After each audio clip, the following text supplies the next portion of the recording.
E esses pais que sofrem, como você disse agora, e ainda mais, sofrem quando vêm os filhos com depressões, com distúrbios bipolares, com aí os transtornos tão variados dentro da psicologia de hoje.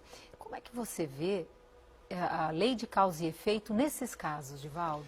Aí nem sempre esses pais são responsáveis em vidas pregressas, mas eles pediram que aquele ser querido, que estava com um karma muito doloroso, viesse na sua ternura, para que o seu afeto realizasse amor-terapia.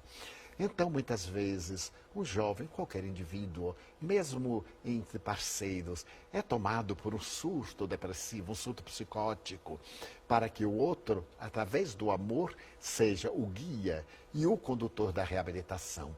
É sempre a proposta de Jesus. O amor cobre a multidão de pecados. Está a justiça de Deus a permitir que mulheres pobres tenham muitos filhos, enquanto outras mulheres com boas condições financeiras não possam engravidar, Divaldo?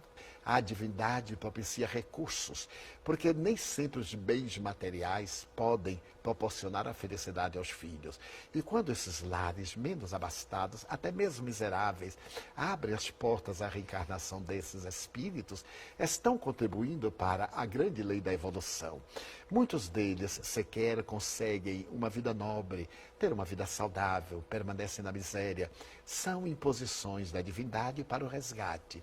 E muitos outros que têm os recursos hábeis e não recebem esses filhos, são provas. São pessoas que abortaram, que geraram situações impeditivas e que nascem muitas vezes com distúrbios sexuais muito profundos, como sendo a frigidez, a impotência sexual, ou na normalidade, os seus espermatozoides não conseguem sobreviver. Outros distúrbios do aparelho genital da mulher não facilitam a manifestação da vida.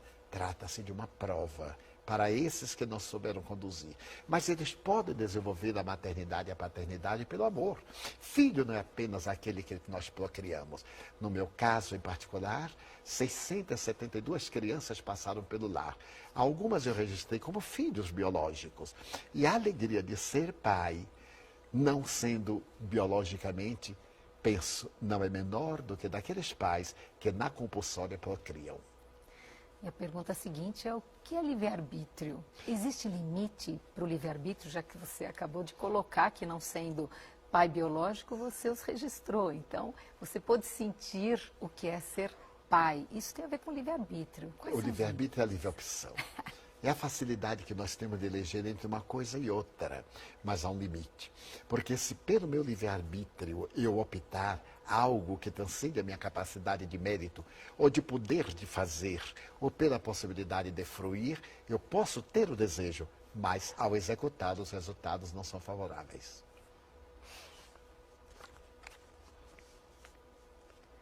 Divaldo, como fica o livre-arbítrio no caso de filhos criminosos? E, às vezes, dependentes químicos que ingerem drogas durante a gestação. Eles têm praticamente o destino traçado.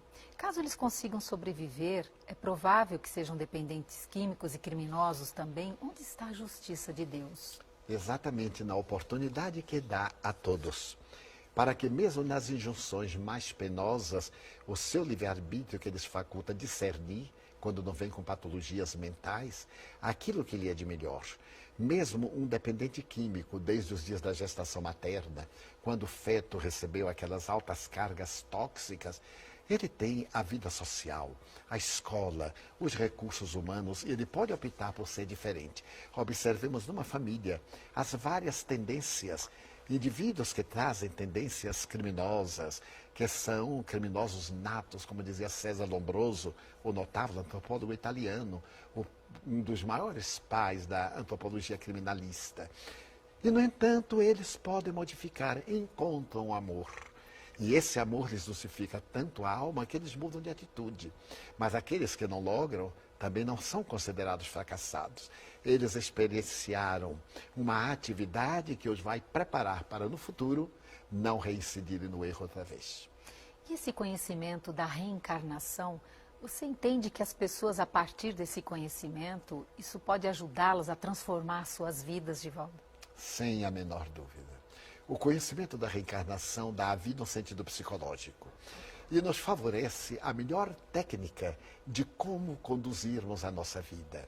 Da mesma maneira que nós temos as experiências para uma vida saudável através da educação, para conquistas de cargos e encargos de projeção, a reencarnação nos estabelece parâmetros, dentro dos quais nós nos podemos movimentar com uma tranquilidade muito grande.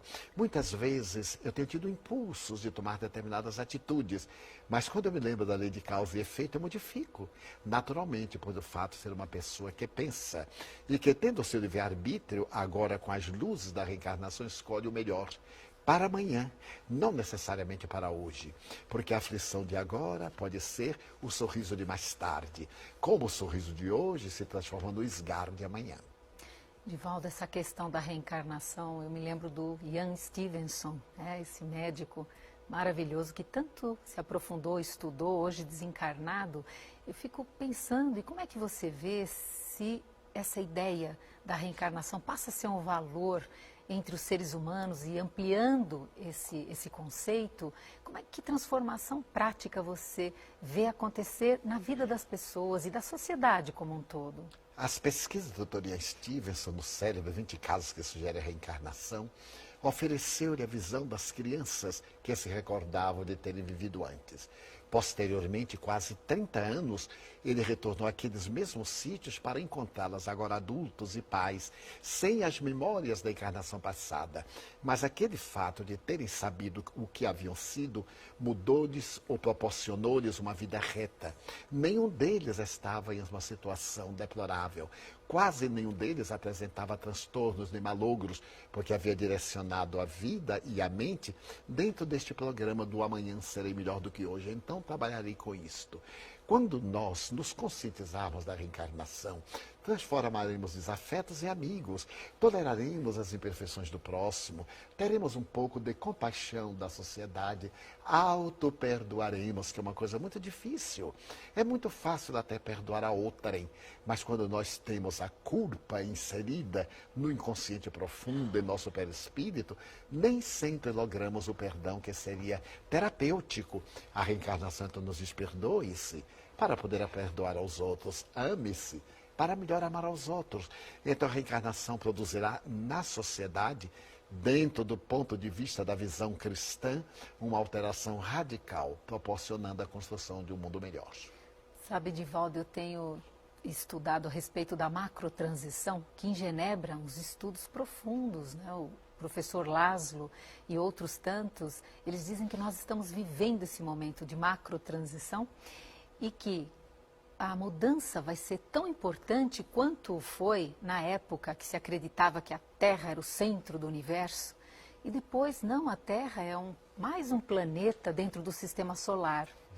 É interessante que nesse momento de macrotransição, segundo eles, ideias virão, por isso que eu te pergunto da reencarnação, porque isso ele não diz, mas nas minhas reflexões eu penso que a reencarnação faria esse movimento de profunda transformação, como foi essa ideia, que a Terra era o centro do universo, quando se mudou essa maneira de ver o mundo, muita coisa mudou.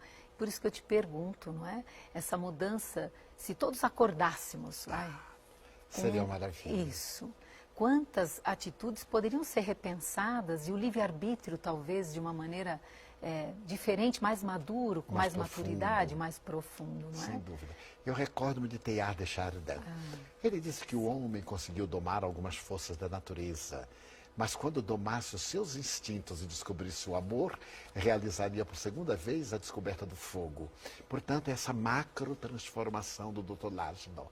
Estou de pleno acordo que nós estamos esperando agora, na era nova, deste mundo de provas e expiações, conforme Allan Kardec, viajando para o mundo mais abençoado, o mundo de regeneração, no qual certamente haverá dor, mas não a dor selvagem, não esse quadro patológico de barbárie, de criminalidade, de violência, mas outro tipo de dores, porque já não necessitaremos tanto desses sofrimentos amargos e impositivos, porque estaremos conscientes. Divaldo, há casos de pessoas extremamente belas, atraentes, com talento, com vozes maravilhosas, atores de Hollywood, cantores, enfim, que acabam se tornando dependentes de drogas ou de álcool. Como eles podem modelar corpos tão especiais se ainda não têm uma evolução moral? A beleza é uma provação. Determinados títulos de enobrecimento são conquistas oferecidas à divindade por espírito, muitas vezes inexperientes, para que, se utilizando desses recursos, amadureçam. Ocorre que muitos deles autodeslumbram-se, conquistam patamares para os quais não estão maduros psicologicamente e, por consequência, tornam a vida vazia. Perdem o sabor da existência, tudo lhes é tão fácil. O prazer sexual, as comodidades que o dinheiro e o poder oferecem. Então, nessa vida vazia, por uma invigilância, foge para a droga. Eu vejo determinados artistas que são verdadeiros modelares, tanto no canto como em qualquer espécie de arte. Mas eles são tão desgastados emocionalmente que, para poderem repetir as performances, eles usam a droga. E então, a princípio com uma boa intenção, depois por uma necessidade e por fim pela tragédia da dependência. Divaldo, suas considerações finais sobre a justiça de Deus. A justiça de Deus é a maior dádiva do amor. Somente podemos entender Deus através dessa justiça que a todos nos proporciona as mesmas oportunidades. A velha teoria da existência única é tão injusta, porque nascem fenômenos teratológicos, indivíduos que nunca terão possibilidade de viver com dignidade, porque existem aqueles descerebrados que não tiveram oportunidade, nunca nem terão de pensar, os anencéfalos. Através da reencarnação, nós passamos pelas experiências como aluno na escola terrestre. Vamos desde o berçário até os vários períodos, a universidade e aos cursos de pós-graduação. Com o nosso esforço e a misericórdia divina, o deotropismo atrai-nos e nós marchamos na direção de Deus. Muito obrigada, Divaldo, por mais essa companhia e participação. Você gostou? Deixe seu like, inscreva-se no canal, acione o sininho.